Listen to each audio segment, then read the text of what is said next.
Fill her up. You're listening to the Gas Digital Network.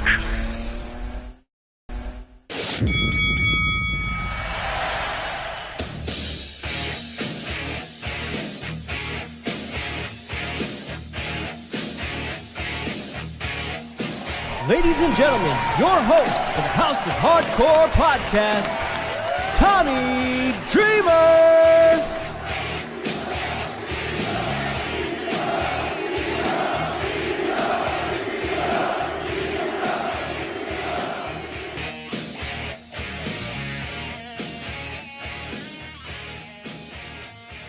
Hello, everyone, and welcome to another episode of the House of Hardcore podcast. I'm your host, Tommy Dreamer, and this week I have my friend for many, many years, somebody that I've been wanting to get on, and somebody that I think perhaps is one of the greatest referees that one has ever counted my shoulders to the mat, and that's a lot of referees. Brian Hebner, welcome to the show. How are you, buddy? Hello, Tommy. I'm doing well, man. Very happy to be on your show. It didn't look good at first, but we got it straight because your team, as you said. Yeah, you got a team too. I got a team. I love it. The fact that I was just as you know, I'm not the best tech guy and you're not the best tech guy. And I'm waiting for him and he's waiting for me. And yet both of us are just sitting waiting for each other like two idiots. Well, we made it work. We're good. All righty. Well, the question I ask everybody first off the bat, what got you hooked in this wonderful world of pro wrestling? No, mine's pretty obvious. Grew up around it all my life as a child. For those of you living under a rock, my dad is Earl Hebner, legendary referee. And so it was kind of really didn't have a choice. It was just something I always loved and really took it in as early as I can remember and just absolutely loved it and was just mesmerized by it and always wanted to be in it. Different for you as it is being a second generation in this business. How was that growing up? Because this is your dad, but you're also a fan or wrestlers coming to the house, I don't know my daughters know what that's like, but when my daughter is Goldust, Edge, Swoggle, all these people are staying at the house and my kids will just be oh, Dylan, oh, Adam, they never got that. I don't even think they got that I'm famous, but how was that growing up for you? It was awesome, man. I was honestly, when I knew I was going to be on your podcast, I did some reminiscing because I figured we'd go to this portion of it. Of course. So growing up as a kid, it was actually kind of tough for me because my dad didn't go to a lot of my things, you know what I mean? And I remember going to one baseball game that I completely just was the drizzling shits for some reason that day. And he came to one basketball game of mine that I actually put up 40 points and was actually phenomenal. And he never knew that I was such a good basketball player or baseball player, but I didn't prove I was a good baseball player that day to him. But that portion of my life sucked. And I will say that because, having your fathers, watching you do what you do is awesome. But I kind of got that back once I got into the business, you know what I mean? Because he was watching me, if that makes any sense. Yeah. But there was a lot more good stuff too than the bad. But those are the things that I remember that just really sucked, that it was not there for birthdays and wasn't there for Christmas and wasn't there for, all the important events in your life. And I knew it wasn't his fault. I just knew it was putting bread on the table. But it took me a long time to understand that. But otherwise, as far as your other question goes, it was kind of cool to see Black Bart coming to my house. It was kind of cool to see superstar Billy Graham have breakfast in the morning. I didn't know when I woke up and he's at the table. The Steiner brothers showing up. I mean, yeah, it was really cool. But, the thing is, I guess I was kind of like your kids. I didn't really know, I guess, exactly who they were until I got to another portion of my life. And I was like, holy shit. The Steiner brothers were just in the house 4 years ago. Are you kidding me? And they were world champions and stuff like that. So I think it's just the age where you just don't really realize how important and a big deal these people are. But it is awesome, though. A big part of, I'll never forget this, dude. I went on an overseas tour, and when I came home, my kids looked different to me. They were young and I was gone for 17 days. And I was just whoa, it was another one of those weighing issues why I left the WWE. One of the cool things that Beulah has ever said to me was just like, when you were home, you were 100% home and there. And yes, it was very, very hard on, my family, my kids, but like we could get into a whole other topic about your mom and how much you appreciate the hard work that was put in on that side. Yes. When you're out there doing it, you don't appreciate it. But then when you could step back from your life and be like, oh man, maybe I could have been more caring. I could have been more attentive and not worry about that. But that's a whole other podcast. That's a deep dive.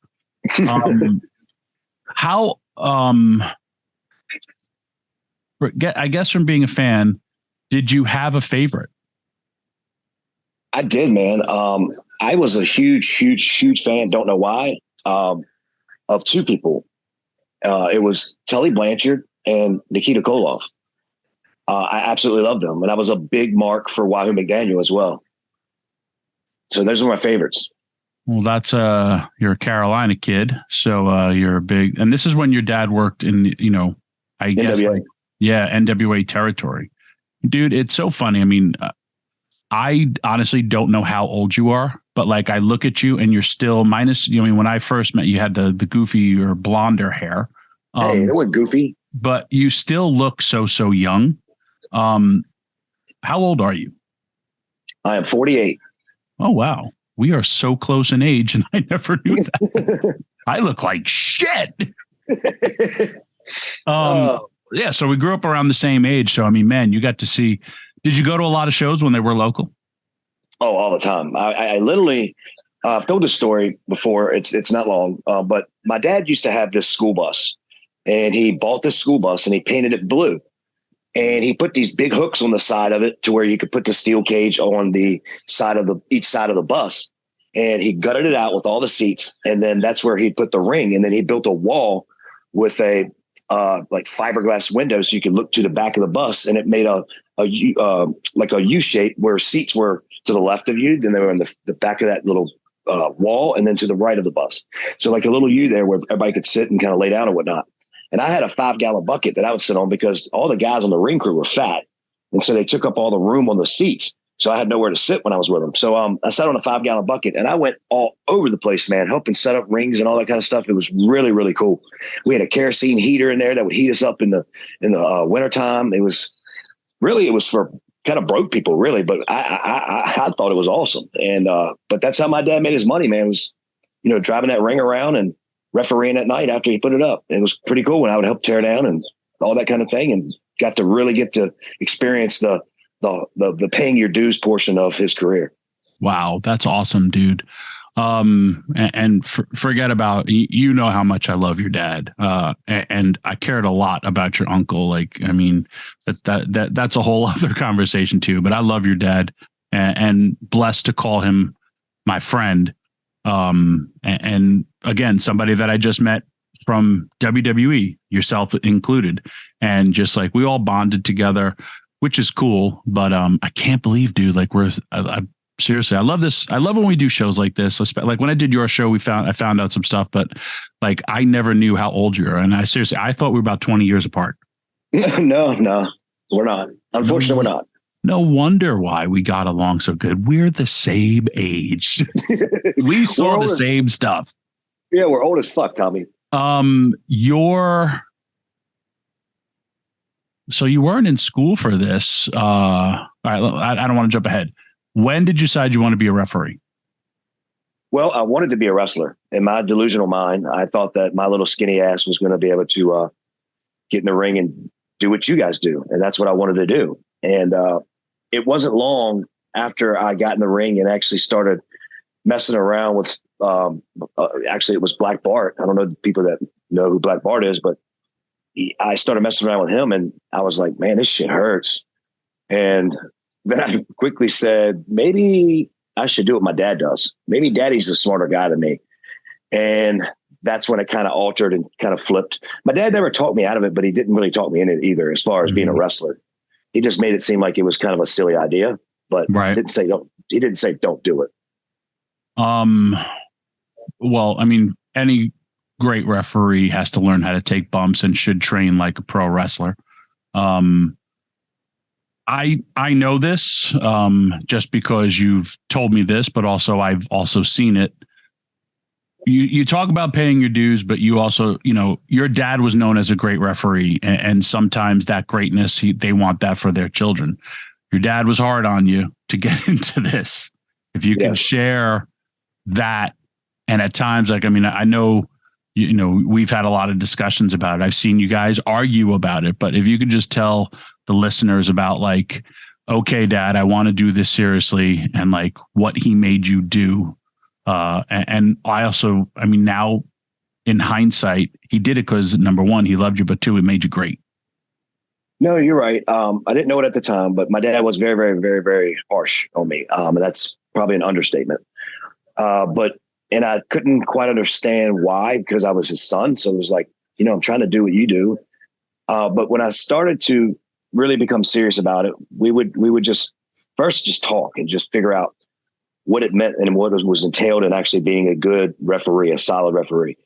And then we began to go through the motions, and then we began to go through footwork, and then we began to figure out the ring spacing, and then we began to figure out bumping. Of course, he didn't do that portion with me. There was others that did that with me.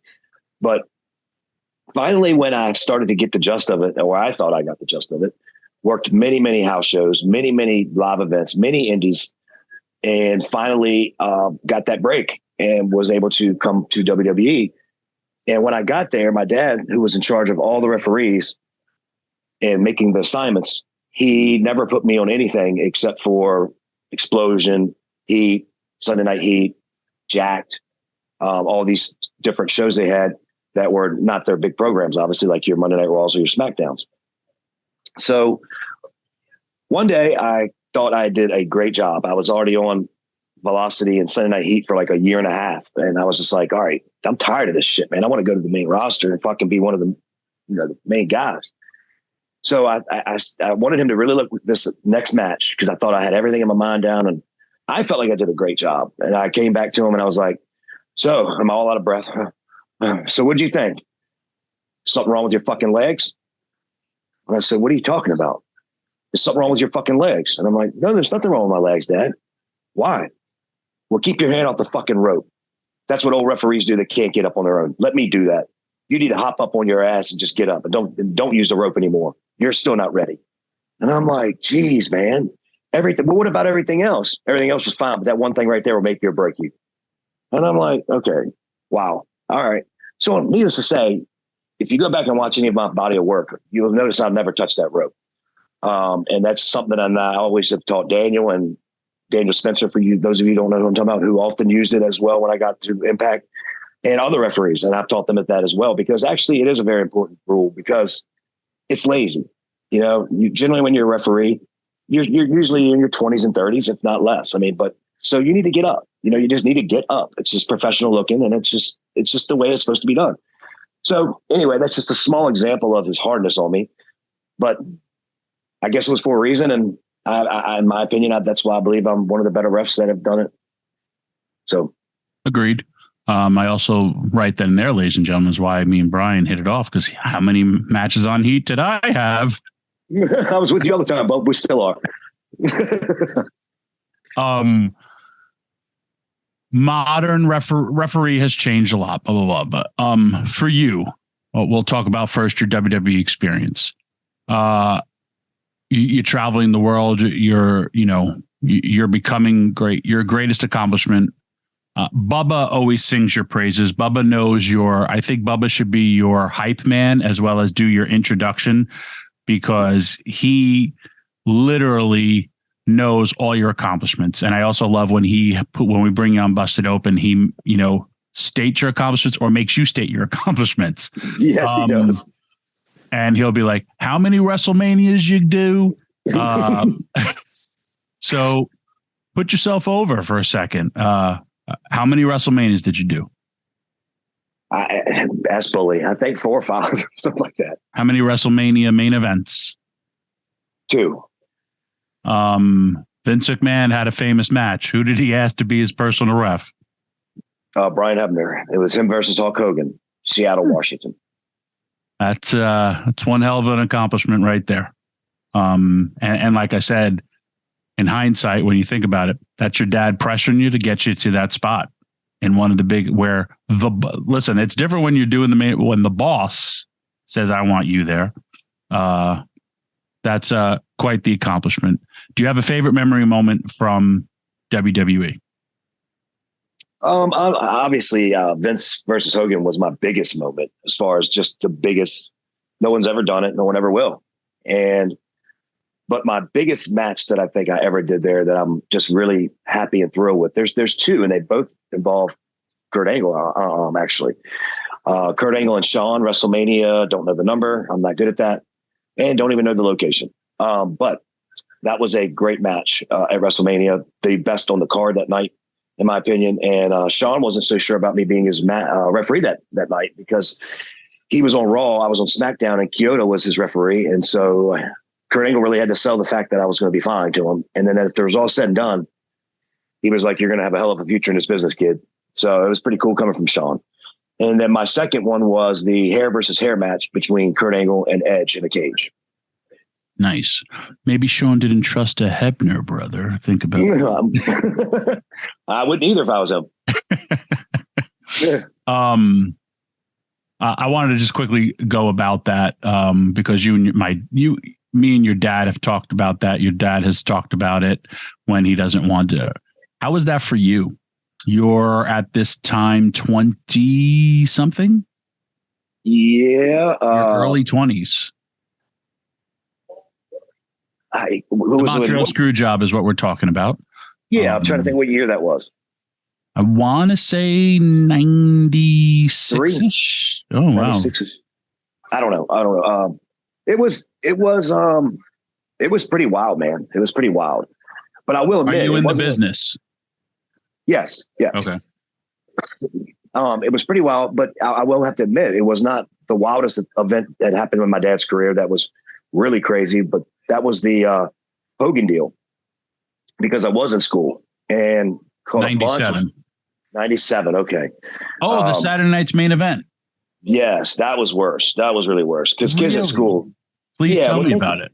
Well, think about it. Hulk Hogan was a world known hero. I mean, say your vitamins or eat your vitamins, say your prayers, all that kind of stuff. I mean, just an icon. And I was not privy to this information. My dad could not let this out. Only thing he told me was to watch it. And I'm like, why would he want me to watch Uncle Dave's show? I don't understand this. And so I tune into it, and obviously I watch it unfold right before me. And I'm like, what the hell? So I go back to school the next day and catch some shit. I'm talking some shit. People calling my dad's names and shit. I mean, it was crazy. I was like, I couldn't say anything. I was like, yeah, he is an asshole. He's a dick. I didn't know nothing about this, guys. It was crazy. My dad called me afterwards, and I was actually kind of like a little bit in tears because it was kind of crazy. It just this is also a different generation. This is, I mean, number one, you're young. It's also a generation of kayfabe where not everything's out there and all this stuff. And I mean, I remember I'm 4 years older than you. That was a shocking moment that was the most watched televised event on Saturday night's main event. I think it was like the most watched thing on television. Do you know to this day, a stat fact, that Vince McMahon and others did not know that David had a twin brother, and they were searching around to find someone that looked like Dave, my Uncle Dave. And it was finally pitched that, hey guys, he has a twin brother. He's with Crockett. And they did not know that. And that's how my dad got the deal. He had to walk away from I think it was Murdoch's back then. And the Crockett's, they were merging or some deal. I don't know the history there. I'm not going to pretend to know it. But anyway, long story short, he had to submit his, 2-week notice, if you will, to the Crockett's and the Murdoch's and let them know that he was going to head up north. They flew my dad in, met him. They went over in Connecticut for 2 or 3 weeks, and in the headquarters, I guess we call it. But anyway, it was just ironic that no one knew that he had a twin brother. Crazy. How about I'm this days old when I just found out that I never knew that was his first day? That was it. Yes. Yeah. What a hell of a debut. I'm texting your dad right after this. Wow. Holy crap, dude. Well, that would be traumatizing. Were you also a Hulk Hogan fan? Yeah, not really. Not really. I became one, but I wasn't really. I never watched WWE. I never watched WWF. I was a Crockett fan, man. I was an NWA fan. I watched my Saturday 605s. That was me. Magnum TAs, Nikita Koloffs, you know what I mean? Ric Flair's, Dusty Rhodes, Roddy Piper. Those were my men. I mean, those were my guys. You weren't really smart into the business yet, but then I'm thinking they literally said that Ted DiBiase created your father in a lab, or someone had plastic surgery to look like. So right then and there, you're like, wait a minute. Right. No, you're right. That actually was stated and said. Dude, this is awesome. See, now we're straight up fan talking how it should be. Dude, that's great. I love that. Okay, so you leave WWE, now you go to Impact Wrestling. Impact Wrestling, you and I really got extra cool there. You, just like myself, were there through a whole bunch of different managements. With Impact Wrestling, you were, and it was different. Like in WWE, a lot of people walked on eggshells, especially referees. And it got even worse after you left because, it became this like almost directive that wrestling is now real and you guys have to act like it's real on letting people go on 10 counts and all that stuff. Impact, I think, was a lot less one, walking on eggshells, two, lenient on the rules, if we should say. Yes. We'll go talk about other stuff like that, but do you have a favorite Impact moment? Well, it's so funny you brought that up because on my podcast, which is called Reffing It Up with Brian Hebner. Real plug your shit at the end, bro. No, it's because Stop putting yourself over. I had Mr. Anderson on this week, and we both feel that I mentioned it to him, and he agreed that was the best portion of my career, in my opinion, the happiest I've ever been. The port of the rejuvenating of Brian Hebner. It was because of the locker room, and it was because of the atmosphere, and it was just because we were able to be us. It was that you could be Brian. You didn't have to be the Vince Brian. You didn't have to be the Johnny Ace Brian. You could be Brian. And I think that's why, like, me and you and me and Anderson became such good friends, because we weren't all walking on eggshells. We were able to be ourselves. I think another part, and this is like, the referees kind of hung with the referees in WWE, and all the boys would hang out together, but there was a bit of a split with everybody. Like, hey, we'll all meet out there, but like the refs hung with the refs, the wrestlers hung with the wrestlers, the agents hung with the agents. We'd go out to eat, but like there was a divide, and I think it was done purposely, not by like the boys. It's like, oh yeah, we're going here, here, and here, but I just think it was done. It's weird. Because I've never experienced that in any other place. No, me either. And I haven't either in any other company I work for. I'll just say that at Impact, you're dead right. There was no divide. I think that the setup was also unique, where people bitched and complained about it. And I loved it. I love simple shit. We were all in a trailer. We had 3 trailers. We all dressed together. Dude, I was just going to say, I don't even know where the referees used to dress at times. Sometimes they would dress in our locker room, not really at TVs. No, we were always in the TV production room. That's where we always went. Like I said, by design. Wow. Yeah, we were. Yeah. And I think that the setup that TNA had was the reason why it was just so fun for me. I mean, I went out with all you guys. We all went out together. It was never after every show. Yeah, it was never a divide. Never. The ale house, whatever was low. If we're on the road, hey, this is where we're all going. All right, see you there. Yep. I mean, and when we were doing house shows, we had lobby parties where everyone was invited. Whether you came or not was up to you, but it was there. The invite was there. It was never singled out like, don't tell Tommy, but we're going to have a lobby party at this hotel. No, everybody knew. We would even sometimes print the paper out and hand it out and say, here's the freaking address. You know, so it was just, a great time in my life, a great time. I mean, I wish I could rewind that portion of my career. And most people would say, why don't you go back to WWE? I'll be honest with you, because I don't want to fucking go back there. It wasn't the best time of my life. It wasn't. Well, I mean, you've made it outside of wrestling. And Yes. you've also seen the other side. You've had the highs of highs and the lows of lows, and you're still here. And, you're doing good in your life outside of wrestling as much as you miss it. And like, I joke when you left Impact, you were just like, man, I was like, I thought you were retiring. And you're like, well, no, they wanted me to be there. I don't remember whose match. He asked me to be there. And I know you would do that. Like, I'm never going to retire, but like if Bubba wanted to retire, Bubba would like, hey, I want, and you'd be out there in a second. And I know you also get your ass in, I mean, you're always in good shape, but like you'd get your ass in ref shape real quick, even just if it was for one night. Absolutely, I would. That's how much love and passion, like I always say this, hey, I was promoted as the heart and soul of ECW, the heart and soul of professional wrestling. Everybody has that. But like for you take this very, very serious. You're one of the few referees that would stand by almost to an annoyance factor of listening to the guys' matches because you wanted to be right place, right time, and have all the information. Even if you had 3-4 matches, you wanted to be there so you didn't mess it up. Or that's absolutely true. Another thing you did, and it's funny, Scott D'Amore just brought it up a couple of weeks ago. He would say, hey, man, like, and he said it to everybody when I was addressing the referees about something. He goes, Brian Hebner, he goes, would come to me and straight up say, hey, man, I'm in a position here. Can you help me out? They're going over this stuff. They're not really caring about me. How do I get out of this? Blah, blah, blah. I don't want to step on any toes. How do I do this? And that's cool. Let's go to our agent. And he was just like, Brian at least had the guts as well as like the smartness to say, hey, and I tell every referee, including myself, I will throw you under the bus in my match. I don't care about you.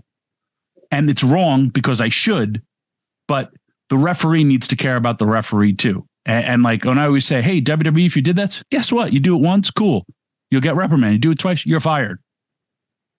They will replace you. Impact's a little different. But you can't do this. We have to have this uniform rules. Why? Because like, cool, but we can stretch it. Like for example, Sheamus's chest on the ropes. Technically, you're supposed to break it on the 5, but the people count 1, 2, 3, 4, 5, 6, 7, 8, 9, 10 when he does the forearms as he's hanging the guy over the ropes. The wrestlers and the referees are working together. The referee literally is like, I'm getting caught up in this deal because Sheamus is over. If Sheamus was an enhancement talent or Sheamus was a mid-card guy, guess what? Sheamus, he's getting disqualified. As you know, every company's different. Your thoughts. All right, let me ask you 2 things. Because and for everybody listening, man, the referee is one of the most crucial parts of this. That's why I always be blessed when I'd work with Brian. They're a communicator. They're also helping us with time. I remember Scott Armstrong would tell me to breathe, and I'd be like, shut up, I'm breathing, right? Calm down. You're doing great on time. Hey, guys, you got to hurry up, blah, blah, blah, blah. But there's 3 people out there when you're in a match, and referees don't get enough credit to their, like, it's your job not to get the credit. I remember what you told me your dad said, hey, you got to work here. I don't want you in camera shots. Why? Because nobody's paid to see a referee. Right. And that's straight up. I was there when your father said it, and I was like, oh, that's pretty, he's right. Yeah. Modern refereeing. If someone wanted to get into the business and said, because everyone thinks they could be a referee until they do it. I remember me when I was first started training, my trainer, Johnny Rods, WWE Hall of Famer. Okay, cool. Be a referee. And the wrestlers are purposely like, I'm out of position. I'm getting in the way. And what are they doing? They're mowing me down. They're not stopping me. They're not stopping their progress. Right. Someone wanted to be a referee. What's your best thing to do? First of all, I think that what's always ignored with today's training is it should be done the way my dad did it, and it needs to be talked about first. It needs to go over with conversation, explain what the job entails. That's first and foremost, because you have to understand what you're going to do before you get into a ring. And then I believe that you need to be in a ring with a qualified referee that can show you exactly what's going on. I think that that's missing today. I don't know who's training these referees today, but they're obviously not past referees or people that know exactly what refereeing is all about, because it's obviously seen each and every week for me. But I think the main thing is you need to figure out all that first, and then you need to work your ass off on the indie store or indies. I don't know what you want to call it nowadays, but anyway, the indies, and just do as many matches as you can. Build yourself some kind of a library. Finally, when you think you're where you need to be, by getting someone like myself to look at your tape and say, I think maybe you could submit this one now, or no, don't submit this one because you got to do this, this, this, and this. That's the only way to do it. It's repetition. It's like anything in sports, golf, football. The more you play, the better you'll be. You know what I mean? It's just the same thing with refereeing. I remember going back and watching. That's it. I remember going back and watching some of my old stuff. I was the drizzling shits, man. I really was. I mean, I moved like an idiot. I moved like a robot. I looked like I was scared. My counts were the shits. I had no cadence. I mean, it was just all mucked up. And I worked on that. And that was because I had someone like my dad showing me each and every time, this is what you're doing wrong. This is what you're doing wrong. House shows was huge for me. Huge for me. That's how I built. Jack Lanza was the one that initially studied me. He was the one that initially gave me the thumbs up. All right, Brian's ready, Vince, that kind of thing. Another hard critic, but a nice critic. He wasn't like my dad. My dad was just like a fuck you critic. You know what I mean? But he was just one of those really calm guys. Now, don't get me wrong. If I kept doing the same thing over again, he'd really light my ass up. He'd have that cigarette lit and he'd just light into my ass. And it's okay, man. I mean, you have to be able to take constructive criticism in this business. That's what it's about. That's what this business is built on. And I'm able to do that. Thank God I have tough skin, and I'm a Hebner that doesn't give a shit. And that's what I think should happen. Well, I mean, honestly, real referee in a real industry, baseball, football, hockey, basketball. If you're good at your job, they promote you to what you get playoffs. And then they promote you even more where you get MBAs, which means you make more money, which means you're good at your job. So, I mean, yeah, that's a real thing. 2 last questions. Most nervous you ever were? Vince McMahon versus Hulk Hogan when I had 5 blades on me. Because you were going to cut yourself? I wanted to.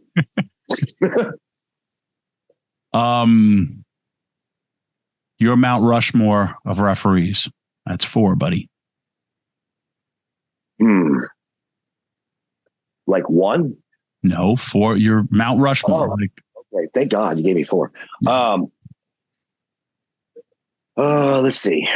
Mount Rushmore is Mount Rushmore is, very, very subjective to everyone's hey, Mount Rushmore of greatest tag teams, which is now 8, but like top best wrestlers, top best brawlers. But most people don't talk about Mount Rushmore of referees. I'm going to go with this. I'm going to go with, in no particular order, Earl Hebner, Mike Chioda, who I felt like was a very, very good referee, Tommy Young, and my last one, I'm going to go with, I have to, Timmy White. Interesting. How about you? I can't ever pick this 4 on the Mount Rushmore. I agree on your 3, and then I'd go, and blessed to have worked with all of them. I would say it's like a tie between you, Corderis, and Timmy. Okay. And just because I put you up there, and I know we never put ourselves on any lists, but I'll watch your cadence. I watch you've done so much things, but also I know what you have done during matches, or how you're communicating, or when you say I'm a Hebner, I don't give a fuck. You have come back and been like, yo, dude, you can't do this, blah, blah, blah, blah. And you're right in just different, situations, or be like, Tommy, I fucked up. Yes. Which most people never, ever say. Dude, I'm sorry. Or, man, my headset got messed up. I was trying, but and you're like, cool. But I mean, your body of work speaks for itself as well. So, Definitely your dad. Definitely Tommy Young. To me, that's like in order 1 and 2. Yeah. But I mean, I've been blessed to work with a lot of really, and the one thing that you say about like why a lot of people like put their buddies on shows, and I get it. It's also cheaper talent, which, okay, when you deal with cheaper talent, you're going to get cheaper results. Right. And then it's like, okay, so where do we go from here? And then like that proverbial, where do we go from here? If you want to get better at your job, you said it the best. You got to get the reps. That's just like independent wrestlers. That's just like minor league baseball. You have to work your way up to get to the level you are, as well as also you got to be in shape. And it's not like there is a bit of a cosmetic deal to this, but look at the NFL referees. Look at baseball probably has the older or the least shape referee. But they're out there in that hot ass sun for an entire 9-inning game. They got to get their ass out of the way. And if they don't get their ass out of the way and cause like a play to it, they're going to lose their spot. Tommy, there's one thing I wanted to say real quick too. I want to go back to Scott D'Amore real quick. I just want to say this about him. And this is 100% true. Could be, if not the best boss I've ever worked for. And I'll tell you why I say that, because he's the most approachable boss that I ever worked for. And why I'm bringing this back up is because we got lost before I could get back to it. But the reason why I'm bringing this up is because the reason why I can say what he said I said to you guys is because I felt comfortable going to him when I knew something wasn't right. I couldn't do that with Vince McMahon. I couldn't do that with half our agents that we had in WWE and WWF. There was an intimidation factor there, and it was always they were better than us. You know what I mean? Yeah. I was lucky that, I had that same kind of relationship throughout my whole TNA career, but Scott was the better of them, if that makes any sense. Yeah. And he invited me for that information. Like he invited me, he would come by me during the day and would go, everything okay? All your matches seem okay. You have any, questions or anything like that? That doesn't happen. That doesn't happen. Dixie Carter never walked around and asked me if everything was okay with my matches. Vince McMahon never asked me that. I have to admit Billy Corgan did. But that's very important. And I think that's what makes you guys right now. And I'm not just trying to toot your own horn. I told you this the other day when I called you, and I really mean it. Y'all have the best product right now. You do, hands down. It's easy to follow. There's great storylines. The refereeing's quality.